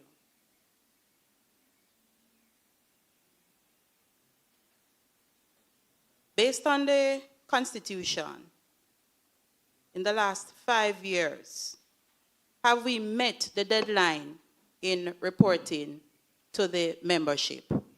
Section 24C. Thanks for that question. We have met the deadline in reporting to the membership. Every year since 2020, since I have been treasurer of this august body, a financial report is tabled at the annual general meeting where members are given the opportunity to ask questions on what is presented to them.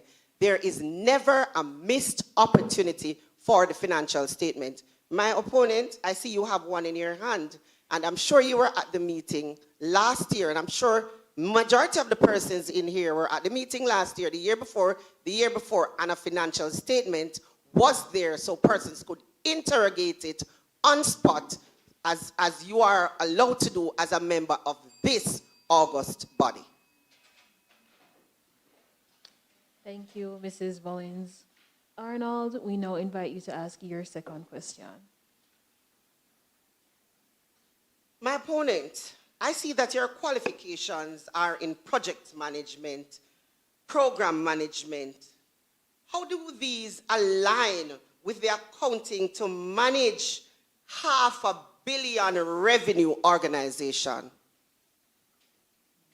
Wow, I'm so happy you asked that question. And I will encourage you, my opponent, that when you get the opportunity, please take part in these courses. They are modernized courses, and they teach you how to do agile business management. And as a project manager, you manage risk, you manage financial components, and most importantly, you manage how to navigate issues, troubleshoot activities, how do you incorporate people to get the work done. That is some aspect of project management. Where program management is concerned, you're able to onboard individuals, onboard programs, monitor and evaluate your programs. So they are all important and integral in today's management. Thank you. Thank you, Ms. Price, and we now open for your third and final question. Thank you. As an executive member, I am aware that a management letter was produced by the accountants, and to date, we are still awaiting the response in terms of the concerns that the accountants have raised. Have you tabled or requested a special meeting? Thanks for that, my opponent. No special meeting has been tabled, and you're quite aware of that, and you're quite correct about that. A management report is a management report. It's an internal document.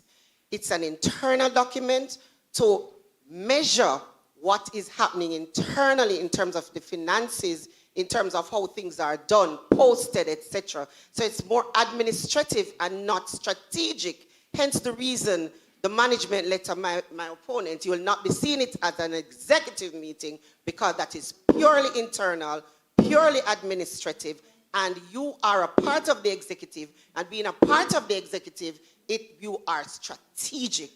Hence, why waste time doing administrative job when we have so much strategic plan, so much things to do in executing what it is that we want for our members strategically. That response, and we now open the floor for your final question.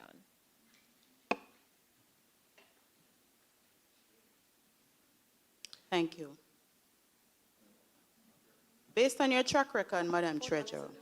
Yes, it's your question. Oh, sorry. Yes, her third. Sorry, My apologies. Mrs. Mullins-Arnold, your third and final question. The role of the treasurer takes it's actually quite a demanding task, and it's always turning. You alluded earlier, you're on the thrift board, and I'm sure you're on some committees. You are a part of the board of the JCSA Limited, and you have a full-time job at TAJ, and you spoke about your analysis.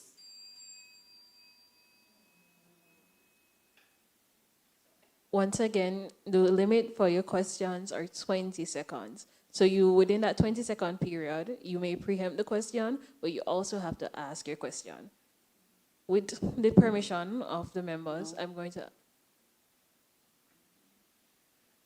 If I might say, though, when we were trained, the gentleman indicated that these questions, you have at least 2 more seconds. Yes. Okay. But within that 20 seconds, we also have to hear where you have started introducing the question, like the whole word, the why. Yes. But this is at the end, though. Yes, we're going to afford you the opportunity. No, this is at the end, and we were told that you have 2 more seconds after the bell. If you are doing a 1 minute, you I have it written down, a couple more seconds than 2 minutes to 2 seconds. That's what Ravon, is that his name? That's what he told us last Friday. All right, noted. Thank you very much. We actually waited the 2 seconds. No, but if you waited the 2 seconds, I heard the bell and I stopped. So I can't recall getting the 2 seconds. So the 2 seconds is indicated by? After the bell, then you have 2 seconds to wrap up. All right, noted. With due respect, I'm asking you to now ask the question. Sure, that's where I was. All right. How will you be able to execute your role as honorary treasurer in the JCSA? Thank you. And I knew that my opponent was going to that, and I could have helped her. But here's the thing, my opponent. I work with a team. I have a very supportive body that includes my directors at work. In fact, vying for this position, I placed it in writing and notify all my superiors because I have respect for my organization. I've also asked for the time to be afforded if this is required. The other activities are usually in the evenings, and you, my opponent, when you come to the secretariat, will see me there in the evenings working. I have a decent work-life balance, and I just want to tell all my support system, thanks for doing that.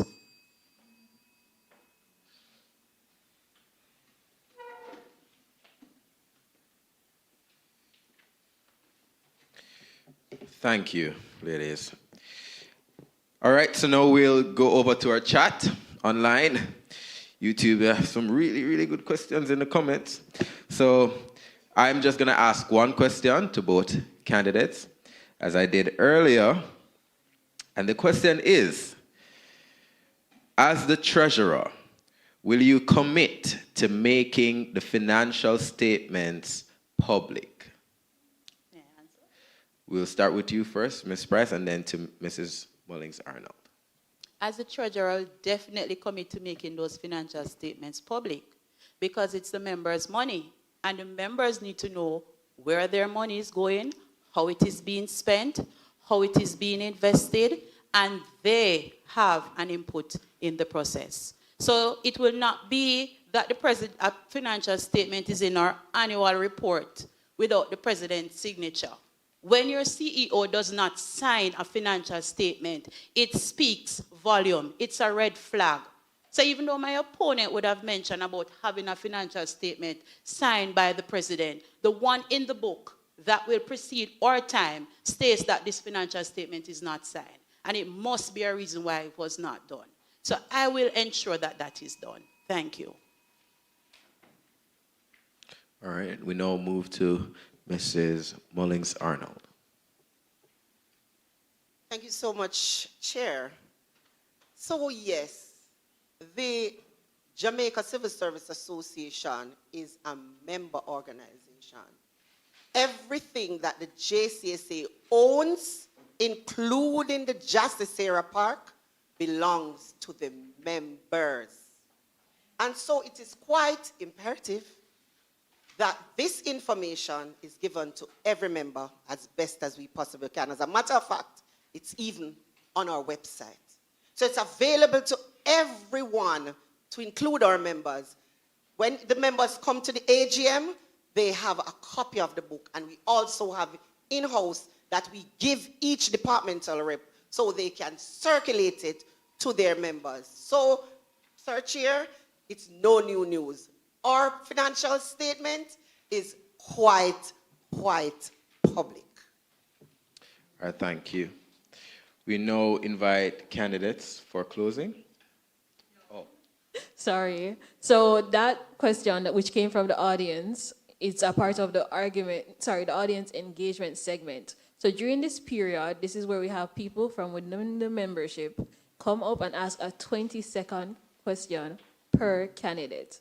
After the candidate uses 1 minute to reply to that question, the opponent has 15 seconds to reply/rebut. Now, we open to the membership currently here. Do you have any questions? We begin with Ms. Price. Yes, we have a taker.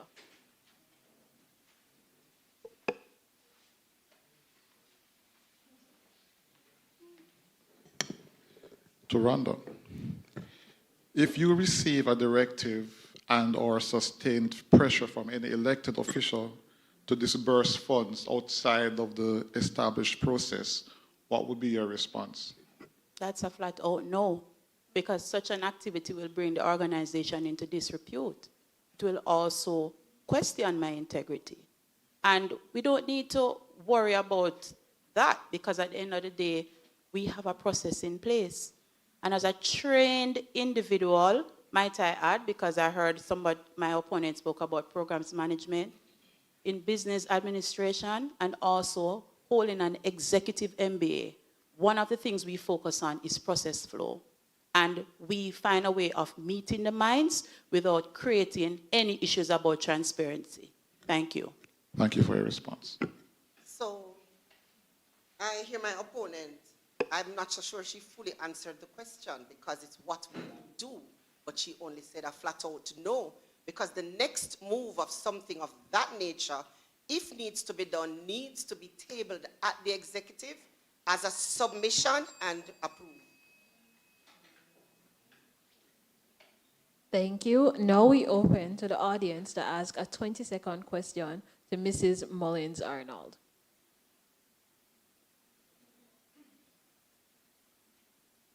Yes. We have a question online directed to her.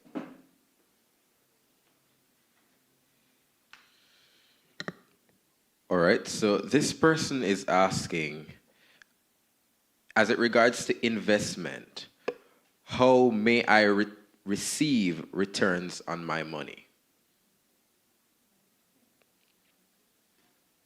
Well, in the general scheme of things, that doesn't happen, really.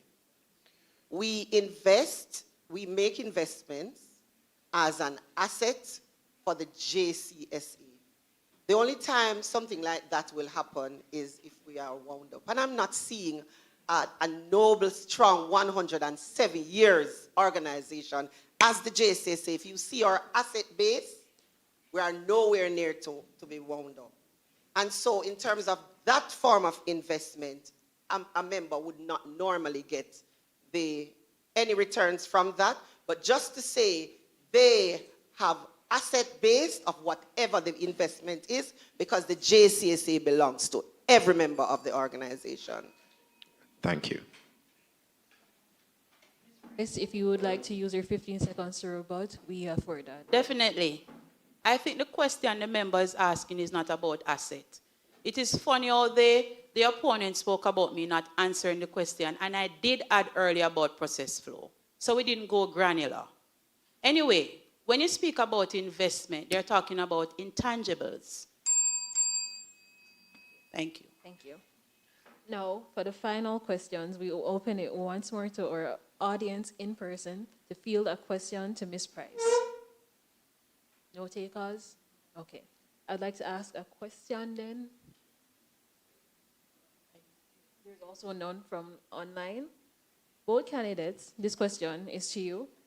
You both spoke about how it is important to invest and diversify the portfolio of the of Jamaica Civil Service Association. Given the changing landscape of accounting and the Jamaican economy, what does the future look like if you win this position? We start with Ms. Price. Thank you. Despite the turbulent times, the future is still bright for JCSA. Because one thing I can tell you about this team, they're always working. And I want to commend the head of the organization and our officer corps. They are out there recruiting the members, ensuring that the dues are working for us. And this happens by investing in stocks and bonds such as Wigton, IPOs from Trans Highway, which is one of the most viable products on offering now. And we are seeing the returns there. We have valuable assets. My first VP spoke about investment in properties, etc. And I just want to also add, ladies and gentlemen, thank you. Mrs. Mullins-Arnold, you may go ahead. All right, in terms of the future ahead in terms of investment and diversity. We have intentional plans to do some investment in the very short run. That information will be presented to the executive. Something of that sort was presented last month, but the physical document will be sent to the executive for approval. I will continue with frugal spending. I have to make sure that whatever it is I am spending is of importance, because we have to remember that we have members to represent their legal cause when it's time to do so. We have some low-hanging fruits when we talk about JCSA Park. Rental, we have spaces here for so much different types of rental.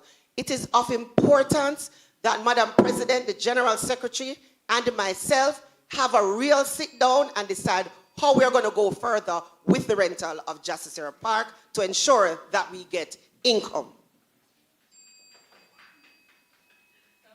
Thank you, and that now concludes the engagement segments of this debate. Now we move into our wrapping comments, where each candidate will be allocated 5 minutes. 4 minutes into your speech, you will hear one bell to give you a warning, and at the final 5 minutes, you will hear 2 bells. We now afford the opportunity to Ms. Price to begin hers.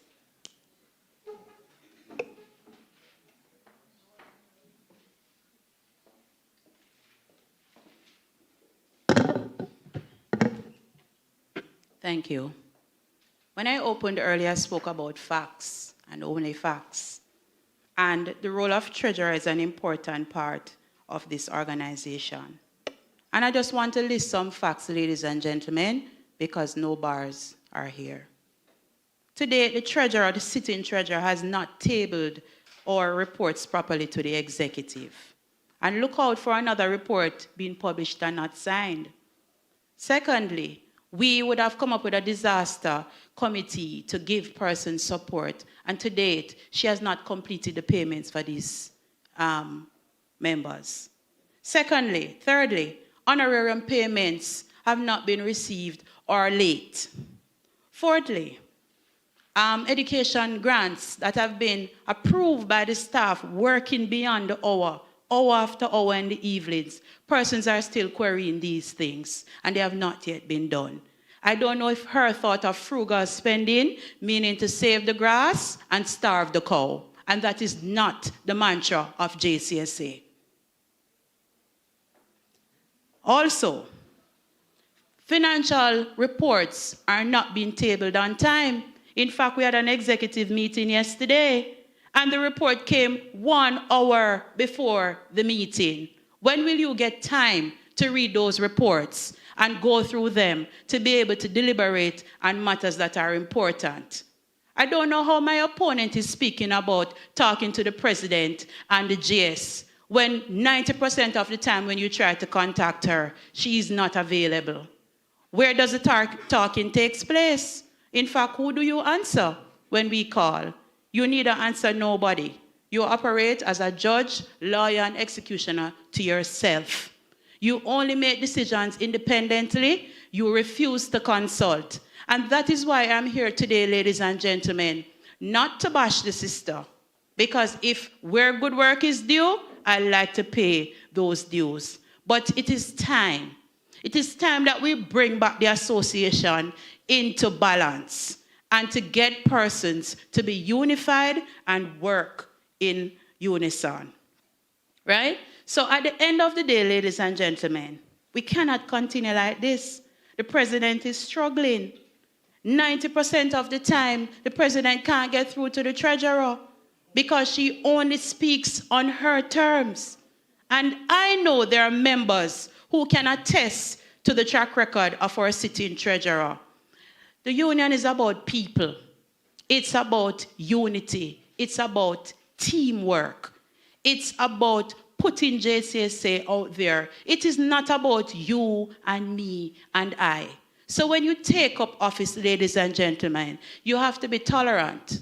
You have to be respectful. You have to be accountable. And you must be patient. So I ask of you, vote for Rhonda Price as honorary treasurer, because it's time for a change, it's time for balance. It's time to reinstill respect, it's time to reinstill unity in this august body. Thank you.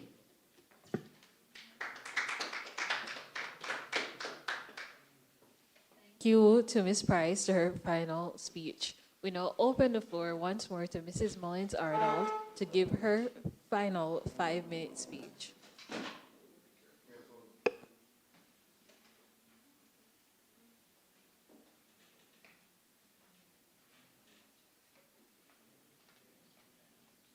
Check, check. Are they hearing me on the... They're hearing me now? Oh, my ear. Oh, I don't even know if I have... Oh.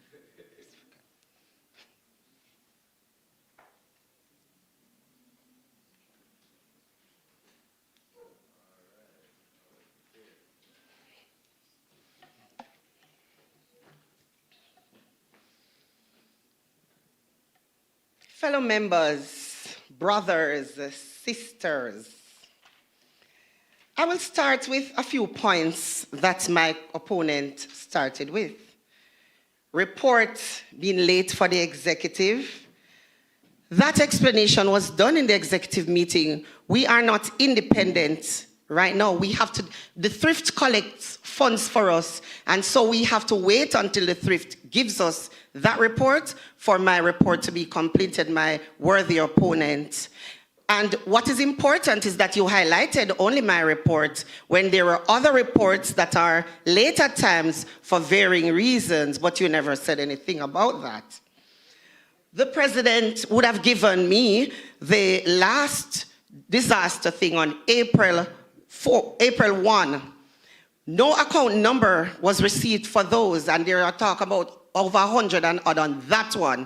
On the other one, there was about 800 or 700 and odd persons with no account numbers. So the accounts team, along with member service, had to be trying to get these account numbers, right? Because initially we started on a foot, and at the time we wanted to help the members, not thinking that the accounts number would be needed and it would have held up. So my sister, your information is quite flawed. I must add about the education grant. I absolutely know nothing about what you're speaking about. We have no education grant outstanding. I will tell you, and I will agree with you, that we have honorarium outstanding because we don't have the account numbers. And even when I reach out to the officers who have responsibility for these people asking for the information, they're not submitted. So we continue to work together, my sister, to do what we need to do as a team.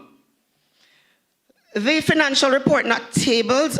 The financial report was received from the auditor, and it was sent to all the officers, to include the president and the general secretary, right? So you will see it, and I'm absolutely sure it will be in the financials quite signed, as long as the president allows same to happen.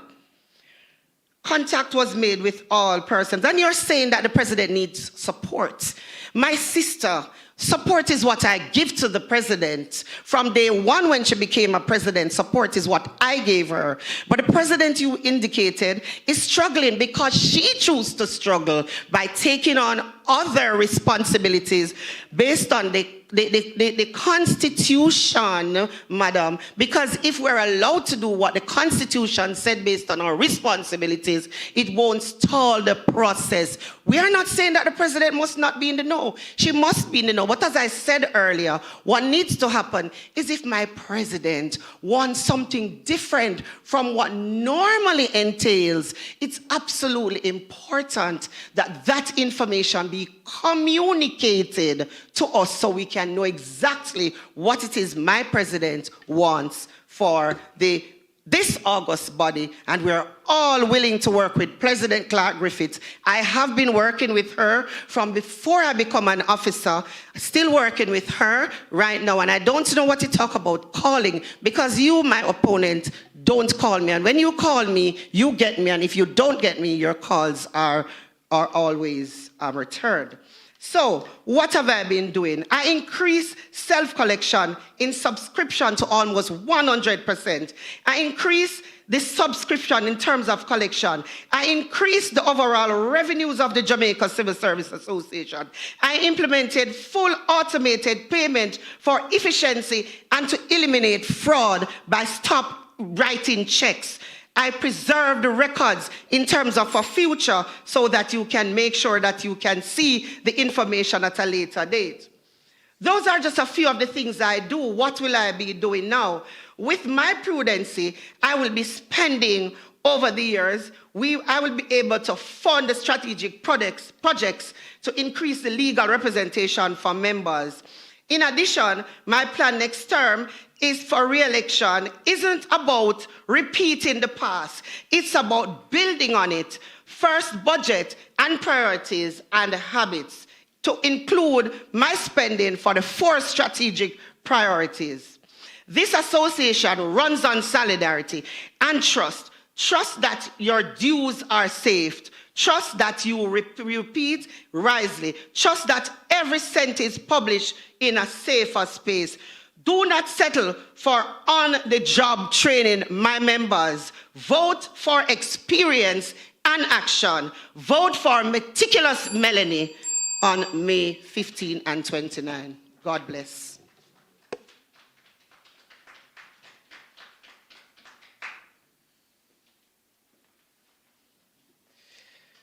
Thank you, ladies and gentlemen. Thank you, candidates. Make some noise for the candidates, everybody. I am so happy that we have come down so nicely in the program. We're here at the closing. So, on behalf of our organizers, I extend my sincere appreciation to our judge for today, the candidates, the technical and live stream teams, the support staff, and all members and participants present today. Thank you. Clap on yourself now. A big thank you to the president herself, Madam Clark Griffiths. Thank you very much for having us here from the Jamaican Association for Debating and Empowerment. Today's proceedings demonstrated the value of democratic participation, respectful dialogue, and leadership accountability within the Jamaica Civil Service Association.